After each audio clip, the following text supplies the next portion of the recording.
Ayan, so magandang umaga po sa lahat.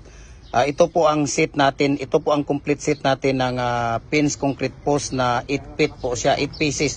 Kuya, ilagay mo, ibutang sa tungkuan kuya be. Pakilagay yung ano, pakilagay nga ng, pakilagay.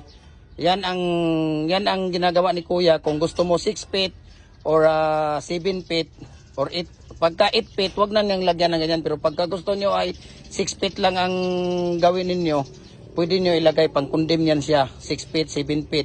Yan ang gawin natin. So ito po ang complete set natin sa concrete post na 4x4x8. Ayan.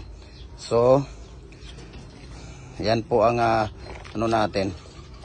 Ayan. Siya. Ganyan po ang ano natin, concrete post. Ayan. So, ang pang condemn kuya, ano nga kuya? Pakipatong na lang dyan. Yan yung pang-condemn natin sa concrete post natin. So, ayan, sa sino pang hindi nakapag-follow at like sa Facebook page natin, follow na po kayo. Gem Hardware ang Kukulamber Balulang Branch, Gem Hardware ang Kukulamber Kanatuan Branch, Gem Hardware ang Concrete Products Kanatuan Branch, Gem Hardware ang Kukulamber Tambo Magasandig Branch, saka sa ating Instagram account Felix_Pagikan 2000 at saka sa ating personal Facebook account Felix Tan Pagikan Jr. at saka sa ating YouTube channel Felix Tan Pagikan Jr. God bless ating lahat at maraming salamat po.